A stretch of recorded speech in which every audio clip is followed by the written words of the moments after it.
Teatro e Memória, a cena aracatiense descortinada. Artigo escrito por Marciano Ponciano e publicado pelo Grupo Lua Cheia em 22 de outubro de 2015. Aracati mantém, juntamente com Icó, a primazia de ser importante referencial para a compreensão da história cearense. Ambas se constituíram no passado como centros importantes para a manutenção do projeto colonizador português, de cuja pujança pode ser verificada no patrimônio edificado das citadas cidades, elevadas à categoria de sítios históricos tombados pelo Instituto do Patrimônio Artístico e Histórico Nacional IFAM. A cidade de Aracati, segundo a historiadora Maria Edivani Silva Barbosa, cujo apogeu econômico ocorreu entre os séculos XVIII e XIX com o ciclo do gado e do algodão, é um verdadeiro suporte da memória de sua própria história evidente no traçado urbano, nos templos religiosos, portos, casarões entre outros. A referência maior deste período é o patrimônio edificado situado à Rua Coronel Alexanzito, centro histórico de Aracati. Os casarios são como peças de um museu a céu aberto. Outras evidências históricas podem ser verificadas no acervo do Museu Jaguaribano e acervo de particulares. Mobílias, vestuários, fotografias entre outros objetos constituem um inventário impregnado da memória da cidade dos bons ventos, e são elementos imprescindíveis para a compreensão da história do Vale Jaguaribano e por que não dizer do Ceará. Muito embora a relação histórica imediata se dê a partir dos bens materiais e patrimônio edificado da cidade, Aracati se destaca por prover o Brasil de vultos célebres na literatura, política, religião, justiça, medicina entre outros. Fontes ricas para uma visão mais holística sobre a história. A construção da identidade a partir da ação dos sujeitos e o legado cultural por eles produzidos, em um dado período, pode sofrer perdas irreparáveis em face do descaso para com a memória. Por isso fica evidente relacionar a cidade de Aracati com seu patrimônio edificado, exercício imediato frente à solidez do bem preservado.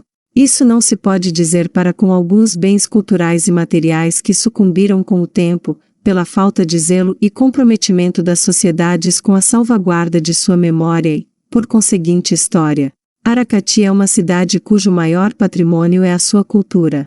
Um indicador desta afirmação encontra-se em evidências da existência de produções em teatro, música, literatura e artes visuais. Embora muitas dessas obras não tenham chegado até os nossos dias, sabemos de sua existência a partir da crônica jornalística, em relatos de viajantes e acervos fotográficos.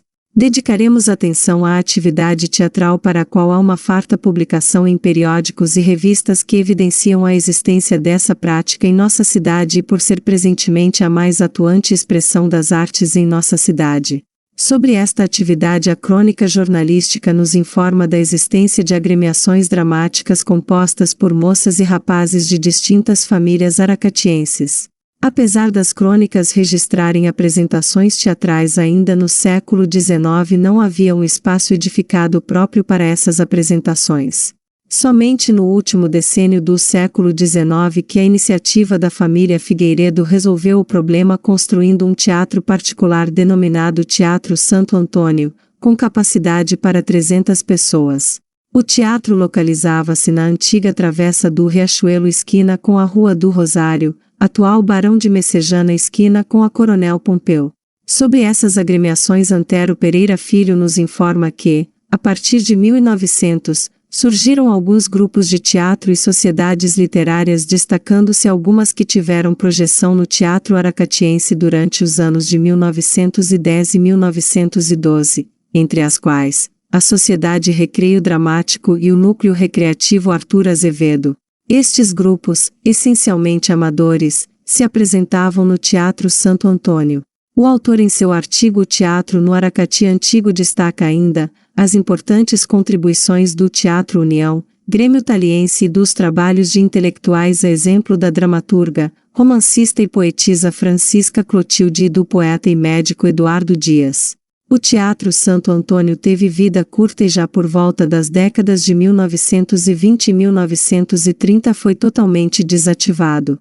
Posteriormente, encontrar-se-á a realização de atividades teatrais integradas ao programa das instituições de ensino, notadamente o Externato Santa Clotilde, dirigido pela escritora Francisca Clotilde, o Colégio Marista, o Instituto São José e o Instituto Valdemar Falcão. Uma série de fatores não nos permite perceber os vestígios deixados pela prática teatral, posterior ao ano de 1930, entre eles o fechamento de diversos jornais, muitas vezes únicas fontes sobre as atividades culturais em Aracati. Somente na década de 1980 passamos a ter notícia da atividade de teatro de grupo na cidade de Aracati, com a fundação do Grupo Teatral Frente Jovem.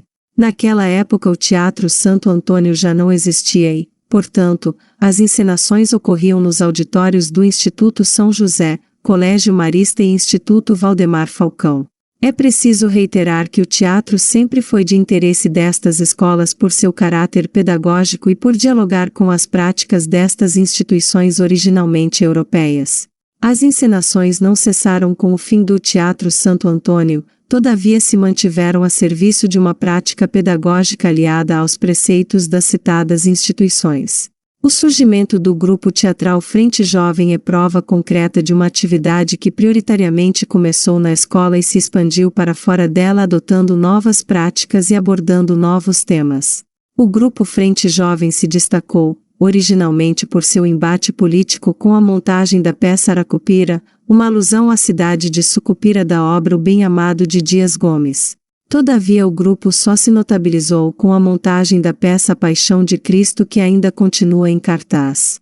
A esta retomada somaram-se diversos outros grupos, entre os quais podemos citar Grupo Lua Cheia, Grupo Dias de Teatro, Teatro de Bonecos Francisca Clotilde, Grupo Teatral Cenas, Calungas do Cumbi, só para citar alguns.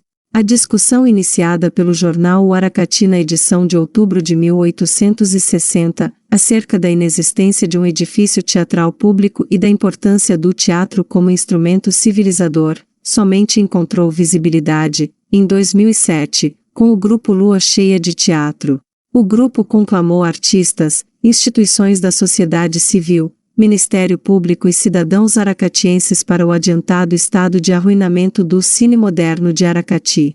Naquela época o espaço funcionava como teatro de bonecos e sede do Centro de Arte e Cultura Aracati Cearca, dirigido pelo artista plástico Hélio Santos. A discussão ansiava tornar o espaço em teatro municipal, debate que encontrou respaldo nas assembleias do Fórum Permanente de Cultura de Aracati, em cujas reuniões participaram importantes segmentos da sociedade aracatiense. O movimento logrou êxito e o imóvel foi tornado de utilidade pública pelo Decreto 0250 de 2008. No ano seguinte, a partir do Decreto de número 030 de 2009, o prédio passaria à denominação de Cine Teatro Municipal Francisca Clotilde. Em 2014 o teatro foi incluído no PAC Cidades Históricas. Após 4 anos em que perduraram as obras de restauro e requalificação, o teatro foi entregue à municipalidade. O evento de inauguração ocorreu no dia 26 de janeiro de 2018. O edifício teatral passou a figurar entre os artistas e população aracatiense como importante espaço para o fomento e fruição da produção cênica e artística em Aracati. Este pequeno recorte sobre o teatro em Aracati não é suficiente para abarcar toda a história das artes cênicas aracatienses. Trata-se muito mais de uma reflexão sobre o protagonismo de alguns cidadãos que em seu tempo contribuíram para o desenvolvimento local, o que pode favorecer uma compreensão mais abrangente sobre a diversidade cultural da cidade de Aracati ao longo de sua história. Você ouviu o artigo Teatro e Memória, a cena aracatiense descortinada, escrito por Marciano Ponciano e publicado pelo Grupo Lua Cheia em 22 de outubro de 2015.